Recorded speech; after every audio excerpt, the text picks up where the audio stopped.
Bienvenidos a Charlas en la U, un programa de la Dirección de Comunicaciones de la Universidad del Valle. Hoy hablaremos sobre el papel de las TIC en la educación durante el confinamiento y para esto tenemos como invitados al profesor titular de la Escuela de Comunicación Social de la Universidad del Valle, Julián González Mina, y al director de Comunicaciones Universitarias, Ernesto José Piedrahita. Bienvenidos. Bien, hola Cindy, hola Ernesto. Un saludo muy especial, Cindy, y para el profesor Julián González. Bienvenido a este espacio de charlas en la U. Bueno, comencemos. Profesor, ¿cómo ve usted en este momento la incorporación y los usos de las TIC al quehacer de las instituciones educativas? Muchas gracias por la invitación y la pregunta me parece muy valiosa y voy a hacer un pequeño rodeo, típico hábito profesoral, respecto a esta pregunta. Empecemos por el primer rodeo. Uno, yo creo que la pandemia misma es el escenario educativo. O sea, en nuestras casas está ocurriendo en virtud de la pandemia y a nivel mundial, pero ahora hablemos en el caso caleño y en el caso colombiano, a nivel local, el proceso educativo mismo. No es que haya que pensar un proceso educativo externo a la pandemia. La pandemia está cambiando las reglas de juego, es una experiencia educativa por sí misma. Ese es un primer dato. ¿En qué sentido la pandemia nos está educando de una manera renovada en muchas cosas? Y mi planteamiento es que de lo que se trata no es tanto de cómo usamos las TICs para continuar haciendo a través de las TIC lo que hacíamos por fuera de ellas en las clases, sino cómo usamos las TICs o no para apropiar, pensar y desarrollar las enseñanzas que nos está dejando la pandemia. Profesor Julián, ¿cuáles considera usted son los principales impactos del uso de las TIC en materia educativa y de educación superior por estos días y qué debería quedarse y qué no? Voy a mencionar algunas de esas enseñanzas, algunas de esas fracturas que están cambiando las reglas del juego y el modo como pensamos el mundo y cómo esas fracturas deberían ser incorporadas usando TICs o no a la reflexión escolar y al trabajo educativo que estamos haciendo. Primer cambio clave, solo voy a mencionar, son muchos, pero voy a mencionar algunos que pueden ser importantes. Uno, va a darle un nombre un poco extraño, codependencia profunda versus globalización superficial. ¿Qué estamos descubriendo en estos días? Que tenemos una codependencia profunda como especie, de tal manera que eventos minúsculos ocurridos al otro lado del mundo, en este caso, hábitos alimenticios ocurridos en Wuhan, se han traducido en extraordinaria vulnerabilidad inmunológica para el conjunto de la especie humana. ¿No? Han expuesto nuestra vulnerabilidad inmunológica. Es decir, frente a la globalización que nos han vendido en los últimos años, que es una globalización financiera, que es una globalización de los recursos culturales más industriales, que es una globalización a lo Netflix, una globalización que se expresa en diseminación de máquinas cuyas partes se ensamblan en todos lados o cuyas piezas se producen en todos lados y se ensamblan en ciertos lugares. Una globalización de las cosas y una globalización de los signos culturales y en menor medida una globalización de las gentes que pueden movilizarse de un lado a otro. Respecto a esa globalización, estamos adquiriendo ahora una conciencia distinta que no es la de la globalización, es la de la codependencia profunda de los seres humanos y de la especie y la codependencia profunda de la especie humana respecto al conjunto del mundo, respecto a los virus incluso. Entonces, ¿cómo la codependencia, esta conciencia de la codependencia, va a cobrar o no forma en los proyectos educativos? ¿no? Hacia adelante, es para mí fundamental, es más importante que incluso ver cómo incorporamos las tecnologías a las actuales circunstancias para seguir haciendo en la escuela, en las casas, lo que antes hacíamos en la escuela de manera presencial. Un segundo, digamos, ejemplo de alteración fundamental derivada de la experiencia de la pandemia y alrededor de la COVID-19. Por fuera de la educación, profesor Julián González, ¿qué cambios está operando el actual uso de las TIC? Nos estamos dando cuenta que frente a la lógica de la rentabilidad localizada inmediata que aprendimos con la empresa y el comercio y las inversiones que solo son medibles en virtud de los frutos y rentabilidad de corto y mediano plazo, nos estamos dando cuenta que inversiones que aparentemente no eran rentables, que eran aprovisionamientos de muy larga duración, como la construcción de infraestructura pública de salud de calidad, como el desarrollo de investigación tecnológica y científica de punta, como las inversiones en formación de infraestructura de protección y solidaridad social humana, esas inversiones que eh, desde la década de los 80 se consideraron superfluas respecto a políticas de adelgazamiento del Estado, inversiones que no se consideraban rentables, hoy son tremendamente rentables y hubieran sido muy importantes si se hubieran sostenido. Es decir, si cuantificamos los costos que ha tenido en términos de la parálisis actual de las economías mundiales, el retroceso en el Producto Interno Bruto global, comparado con lo que se supone nos ahorramos adelgazando el Estado y lo que se supone nos ahorramos haciendo desinversión en infraestructura pública de bienestar, nos estamos dando cuenta que fue una mala jugada. Entonces, vamos a tener que repensar qué entendemos por estrategia económica. Y hay estrategias económicas que aparentemente no son rentables en términos inmediatos, pero que son tremendamente rentables en el largo plazo.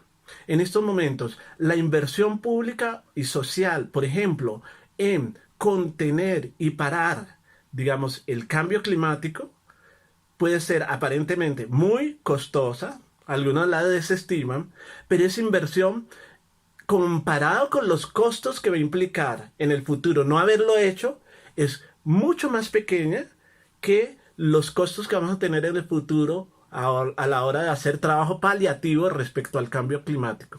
La pandemia nos ha enseñado eso, nos ha enseñado a hacer, o nos va a enseñar, probablemente no aprendamos, nos va a enseñar a invertir nuestra racionalidad económica. Dos lecciones: codependencia profunda, transformación de la racionalidad económica y de nuestros cálculos económicos tendrían que ser enseñados usando o no nuevas tecnologías. Ese es mi planteamiento esencial. Me parece importante que hablemos sobre la aplicación fortuita de las TIC en la educación en este momento de confinamiento. Eso no solamente al nivel de los inconvenientes que se presenta en accesibilidad a los servicios, sino también sobre la brecha en el manejo de las plataformas, muy notoria entre estudiantes y profesores. Sí, Cindy, es una pregunta clave, digamos, que retoma un poco en el fondo una distinción que hizo Carrera y que me parece cada vez, y hay bastantes autores que comienzan a cuestionarla. Esta noción de Prensky de nativos digitales y nativos no digitales. Yo creo que hay diferencias sutiles entre profesores, digamos. Hay algunos profesores que tienen una relación mucho más fluida con el actual repertorio tecnológico, otros menos fluida, pero también pasa con los estudiantes. Hay estudiantes que tienen una relación mucho más fluida con la oferta tecnológica disponible y otros mucho menos fluida. Y adicionalmente, la distribución de equipamiento tecnológico es muy desigual y muy diferenciada entre estudiantes. Ah, a mi juicio, me parece que tu pregunta habría que abordarla y distinguir, responderla de varias maneras y voy a intentar hacer una respuesta sintética. Ah, uno,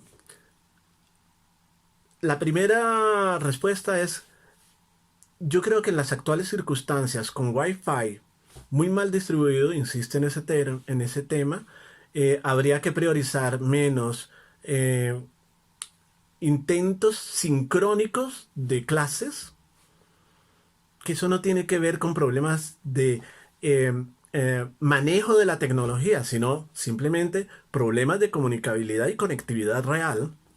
Entonces, renunciar un poco a lo sincrónico o hacer de lo sincrónico un momento dentro del proceso formativo, es decir, tener muy pocas sesiones sincrónicas y más bien favorecer procesos asincrónicos, o sea, contenidos preconstruidos, incluso contenidos que se construyen en video, pero sin renunciar a la lectura de textos, pero sin renunciar a pequeños experimentos, experiencias que se pueden hacer, las que se puedan hacer en casa, etcétera, etcétera.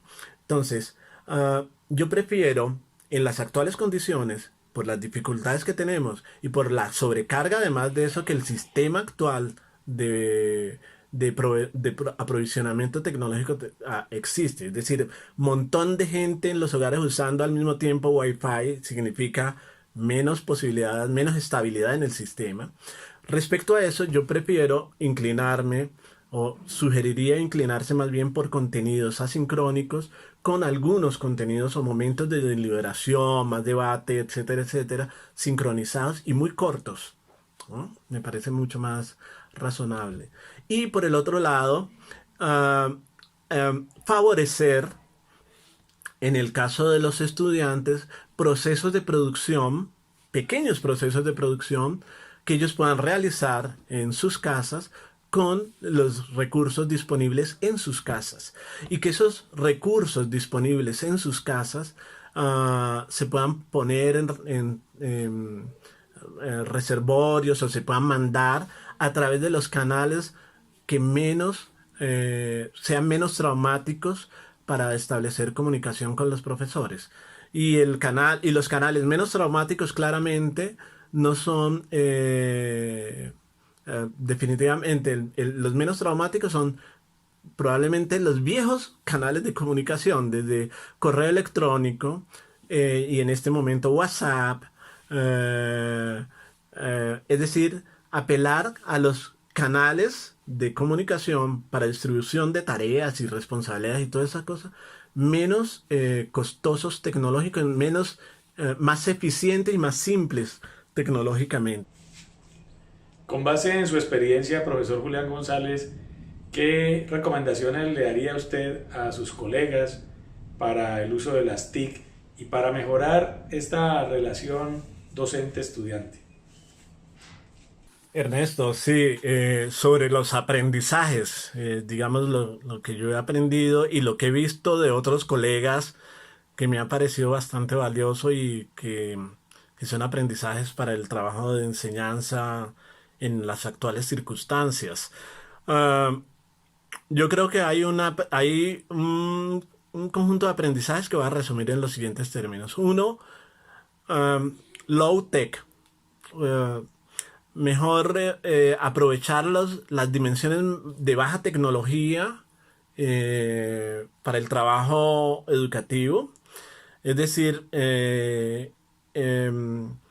explorar, por ejemplo, los recursos, un recurso que a mí me ha resultado muy valioso y que no se explora mucho, y es low tech o de baja tecnología en el desarrollo de material educativo, que son los hipervínculos, hacer hipervínculos en los textos que uno produce para los estudiantes. Esta idea de que uno pueda hacer hipervínculos a otros textos o a otros lugares en la web, etcétera, etcétera, en el material que les proporciona a los estudiantes, a audios, por ejemplo, yo he hecho textos que tienen hipervínculos a SoundCloud, audios que he puesto ahí me parece que es bastante útil. Me parece que ha sido útil, dos, la idea de hacer clases, grabarlas vía Zoom o vía cualquiera de estos espacios conversacionales, y esas clases no simplemente pasarlas y distribuirlas, sino enriquecerlas después posteriormente con algún editor de video sencillo, con nuevas presentaciones, elementos conexos a lo que uno ha presentado, y eh, con eso hacer material educativo.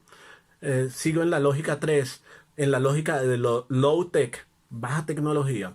3, una clase que me llamó mucho, me gustó mucho, no sé si tanto a los estudiantes, pero a mí me gustó mucho, que consistió en lo siguiente. Yo hice un videoclip, un video relativamente corto de una clase, y les pedí a los estudiantes que hicieran un cierto trabajo pequeño derivado del análisis de un conjunto de periódicos del siglo XVII, digamos. Estábamos haciendo un curso sobre periodismo y la historia del periodismo.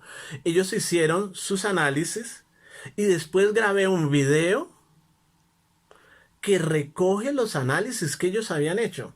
O sea, es un video, no es un video educativo de esos que uno puede llevar a cualquier lado, no es una presentación tipo TED que sirven para todos lados, sino es un video que está conectado directamente con los usuarios del video. Es decir, la idea de aprovechar, no hacer videos y contenidos que sirven para todo el mundo, no. Hay que aprovechar y construir contenidos que se relacionan directamente con los usuarios concretos y reales que son tus estudiantes.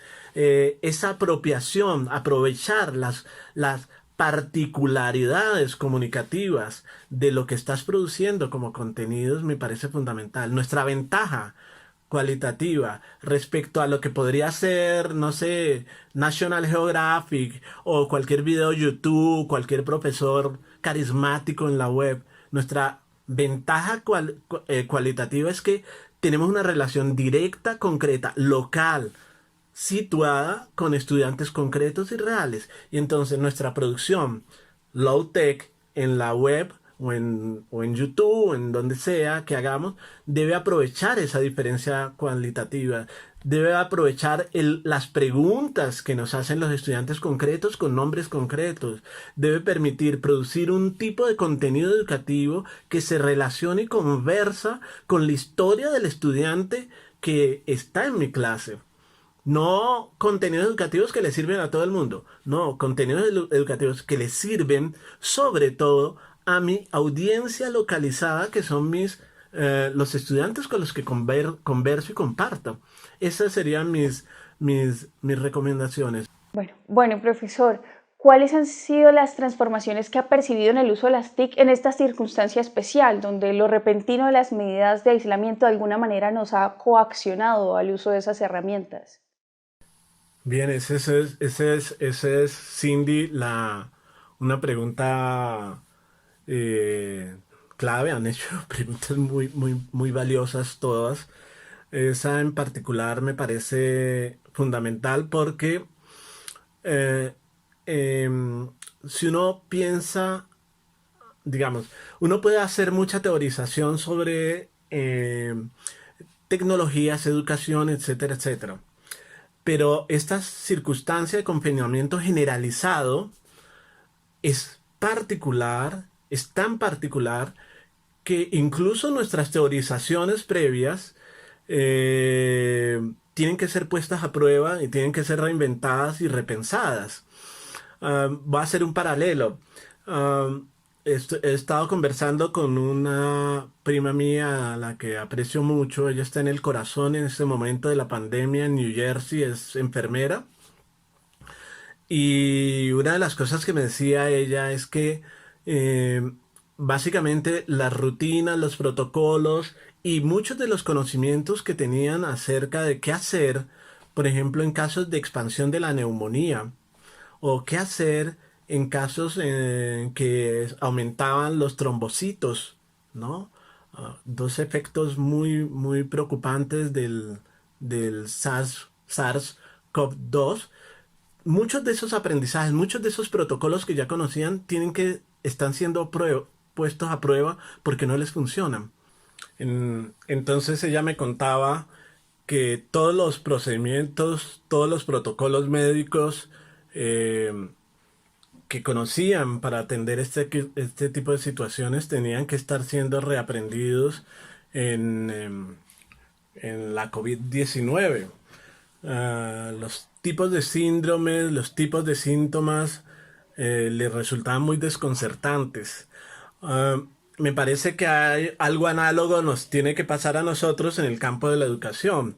Es decir, el confinamiento es nuestra, comillas, COVID-19, pero en el terreno de la educación, en el terreno de los procesos de comunicación, en el terreno de los procesos de construcción e intercambio cultural. Y todo, de alguna manera, algunos aspectos son nuevos. El confinamiento implica un horizonte temporal muy distinto y un horizonte espacial muy distinto para las personas confinadas, a todos nosotros, que debemos tener en cuenta a la hora de diseñar nuestros proyectos educativos. Por un lado, hay que asumir seriamente el nivel de angustia y desconcierto e incertidumbre afectivo de las personas que están participando de estos procesos educativos respecto al confinamiento. Hay que tener en cuenta la sensación de, digamos, de bloqueo, distancia, brecha entre cuerpos, apenas frágilmente disimulada a través de la interacción vía pantallas o frágilmente disimulada a través de la interacción vía voces, porque muchas veces ni siquiera la comunicación sincrónica vía pantallas funciona muy bien. Y lo único que termina funcionando relativamente bien es el intercambio de voces, que también consume mucho dato y mucha información. Recordando a Marshall McLuhan, profesor Julián González, quien hablaba de que el medio es el mensaje, ¿cómo ve usted que este medio, la utilización de las TIC, afecta la enseñanza? ¿Y qué elementos que limitan la labor de enseñanza? Y también qué elementos que posibilitan e incluso incentivan y mejoran la agilidad de la enseñanza en contra de usted.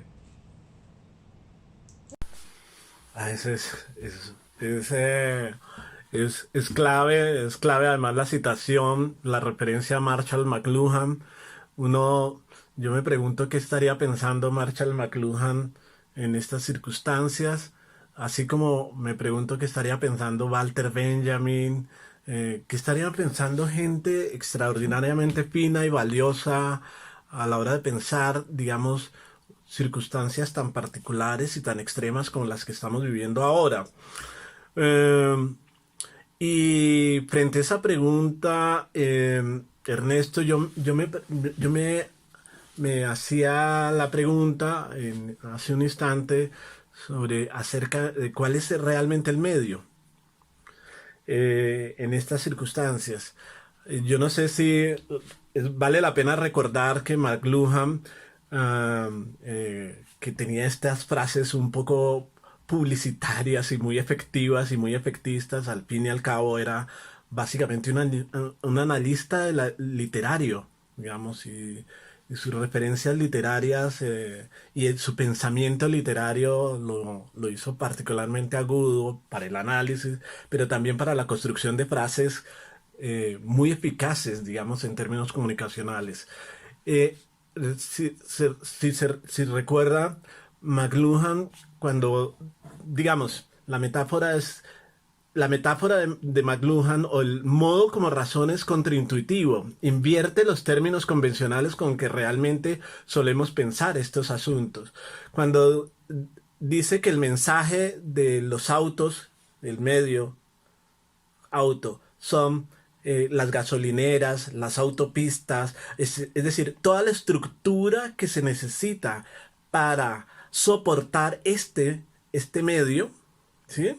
Cuando el contenido del auto es gasolineras, autopistas, estaciones, parqueaderos, está razonando de una manera contraintuitiva. Y me parece que habría que tomarse en serio ese modo de razonamiento un poco invertido de McLuhan para responder a la pregunta que estás planteando. Yo creo que el, comillas, medio central en estas circunstancias, como planteé respecto a la pregunta anterior que Cindy planteó, el medio de fondo se llama confinamiento. Es decir, el confinamiento como circunstancia nos está obligando a producir, a estructurar con las tecnologías disponibles ciertos mensajes posibles. Y entonces, una de las cosas que a mí más me ha sorprendido y me ha resultado bastante llamativo, viendo, digamos, ese gran, comillas, canal de comunicación que es WhatsApp en estas circunstancias, es, por un lado, la presencia de mucho contenido de humor. Frente a ese gran medio, que es el confinamiento tan desgarrador, tan desesperanzador y tan difícil, las personas han respondido riéndose mucho, circulando mucho meme, circulando mucho contenido que de alguna manera desafía el tono fúnebre, el tono tan tenso y tan estresante que ha caracterizado la pandemia. Y por el otro lado, también al lado de eso, mucho contenido religioso, ya se sabe, mucho contenido New Age, mucho contenido espiritualista, digamos, etcétera, etcétera. Y finalmente, una cosa que me ha parecido bastante importante, mucho contenido científico, mucha referencia a ciencia, mucho intento de las personas de teorizar, mal o bien, el origen, los límites, los alcances, la proyección de la pandemia. Mucha gente actuando y argumentando o circulando. Ciencia de la mala, ciencia de la buena, argumentos pseudocientíficos, etcétera, etcétera. ¿Qué es lo que hay en común en todo esto? En común hay que la pandemia nos hizo a todos, por un lado, sujetos con derecho a argumentar y a tener nuestras propias opiniones y planteamientos. Y por lo tanto, esa disposición a plantear y a sostener tus propios argumentos debería ser fomentado, ¿no? Como por este medio que se llama la pandemia, a través de las nuevas o viejas tecnologías. Deberíamos estimular eso. 2, claramente la gente está haciendo esfuerzos notables para encontrar sentido en medio del confinamiento, darse vida, poetizar la vida. Por lo tanto, los medios, este gran medio que se llama pandemia, nos está obligando, y ahí llevamos recursos, a usar el humor, a usar las expectativas quizás infladas, espiritualistas, religiosas. Yo soy ateo, no tengo digamos, este vínculo con lo religioso, pero me imagino cada quien hace acopio de recursos para poetizar su propia experiencia y su vida.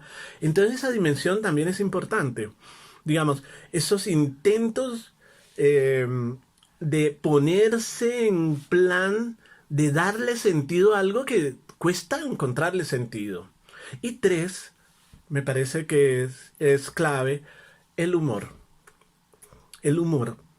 Es decir, claro, hacer clases, decir las clases, pero también celebrar la risa, celebrar las oportunidades de desafiar, digamos, el tono semifruncido de nuestras docencias, de nuestra manera de hacer docencia. Me parece que esos 3 elementos son el mensaje de este medio que se llama confinamiento COVID debido a los miedos al COVID-19, a la COVID-19 y el efecto de la pandemia SARS-CoV-2. Bueno, profesor, dentro de esta contingencia hemos podido evidenciar múltiples transformaciones en las rutinas que manejan las personas, en tanto que el acceso a los campus, que eran los lugares delimitados para la educación, no está disponible y todas estas labores se han tenido que trasladar a los hogares. Entonces, ahora, después de la reflexión del medio es el mensaje, quisiera que habláramos un poco en el contexto de la vida de los hogares, cómo se han visto afectados los procesos educativos. Efectivamente, nuestro tiempo no confinado era un tiempo muy pautado por ritmos y por espacios, muy fragmentado. Y eso tiene efectos concretos en nuestro propio desempeño y desarrollo y nuestros ejercicios cognitivos, en fin. Ahora este tiempo suspendido, contenido suspendido, y en que además de todo las diferencias entre el tiempo de comer, el tiempo de trabajar, el tiempo de descanso, todo eso desaparece, y todo además de eso concentrado en un mismo espacio, digamos. A eso sumamos que estas tecnologías son, por de alguna manera, disuelven los tiempos, disuelven los espacios, perdón, comprimen y los hacen poco significativos. Entonces se dramatiza, se hace mucho más aguda esta sensación de tiempo disuelto, de tiempo sin fronteras, sin pautas, no pautado. Eso hace mucho más complicadas las cosas, ¿no? Un detalle que en un trabajo que hicimos en colegios e instituciones educativas oficiales de Cali hace algunos meses, es que claramente, y eso ya lo sabemos, la incorporación de nuevas tecnologías no es que te ahorra trabajo, aumenta el trabajo, aumenta el tiempo invertido en ellas. Y yo creo que le ha pasado a los docentes y le ha pasado a los estudiantes en general en estos días de confinamiento, que se han sentido mucho más atareados que cuando estábamos en tiempos no confinados. Eso tiene que ver con el tipo de repertorio tecnológico que hace justamente, lo que hace este repertorio tecnológico es que el tiempo pautado por el espacio, por ir de aquí a allá, etcétera, etcétera, se disuelva. Y por lo tanto uno siente que no está haciendo lo suficiente permanentemente y necesariamente tiene que estar resolviendo, interactuando, desarrollando, pulsando permanentemente las máquinas para poder avanzar y para poder hacer razonablemente sus tareas. Entonces las tecnologías de este tipo no facilitan ni reducen la cantidad de trabajo, lo multiplican. Y eso siempre lo advertíamos en el proyecto que estábamos realizando, que trataba sobre la incorporación de nuevas tecnologías y aprovechamiento de las nuevas tecnologías en el mundo escolar. ¿Cómo ha sido, profesor Julián González, su propia experiencia para la preparación de sus clases en esto que es un laboratorio en tiempo real?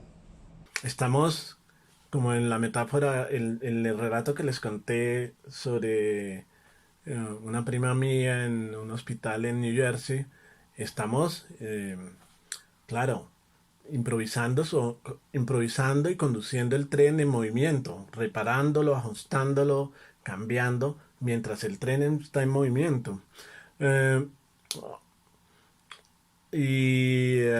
Eso implica errores, yo creo que algunos errores importantes, pero también implica descubrimientos apreciables, he mencionado algunos, y además de eso implica algo que yo creo que va a ser importante para la universidad en el futuro.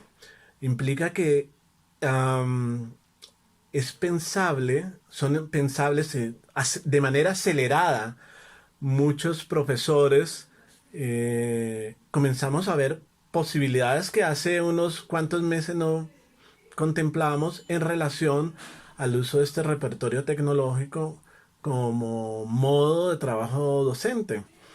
Lo, estamos haciendo curso acelerado en apropiación de TICs en pocos meses. Y eso puede ser interesante también en la disposición de muchos, otros quizás no están interesados en eso, a construir textos, piezas. No estoy diciendo objetos virtuales de aprendizaje, que puede ser, pero sí algunos tipos de recursos que queden, que sean repositorios educativos a futuro, atendiendo sin embargo a mi invitación particular a pensar esos textos, esas obras en relación a audiencias concretas, ¿no? Es ahí donde está la riqueza de las piezas y la ventaja que podemos tener respecto a piezas manufacturadas hechas sobre contenidos XYZ para cualquier audiencia. Entonces, esta riqueza de piezas que conversan con audiencias específicas, locales, debería ser aprovechada a la hora de construir estas obras, porque es en la conversación con esas audiencias que hacemos algo más que simplemente transmitir o usar estos medios tecnológicos como vehículos de contenidos.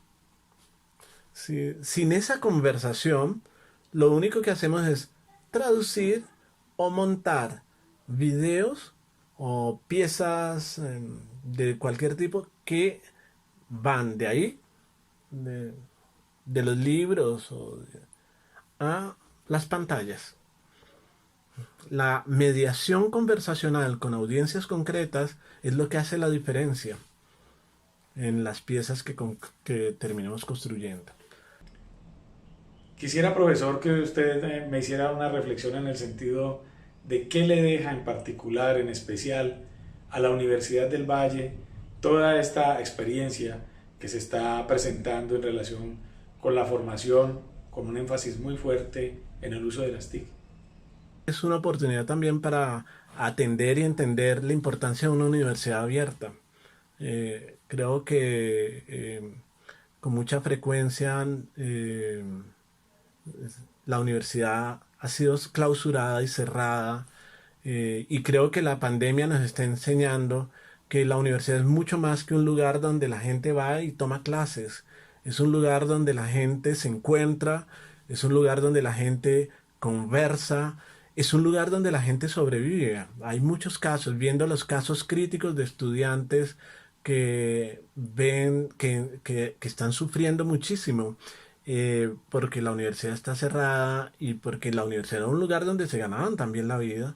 Uno va viendo que la universidad es mucho más compleja y mucho más que un lugar de trabajo educativo y de circulación y producción de conocimiento. Es un lugar de vida, un nicho de vida. Entonces, el cerrar la universidad, eh, por X, Y razones, muchas de ellas legítimas, tiene costos muy elevados, y quizás una de las lecciones que nos está dejando la pandemia es entender que la clausura de la universidad es muy, muy, muy, muy dolorosa y perjudicial para mucha gente, incluso aunque haya razones legítimas para hacerlo.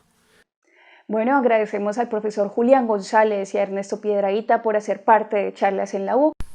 Bueno, muchas gracias a Cindy, a Ernesto por esta conversación, esta oportunidad de conversar de estos asuntos y esta oportunidad de vernos, así sea a través de las pantallas, que no es lo mismo que verse de manera en cuerpo presente, y conversar de la universidad y del destino de la universidad y del destino de nuestros hogares en medio de la pandemia y del futuro y el porvenir de nuestro trabajo educativo en los próximos meses y después de la pandemia en los próximos años. Bueno, agradecemos al profesor Julián González por sus valiosos aportes y experiencias acerca del uso de las TIC durante el confinamiento, especialmente en el tema de la educación.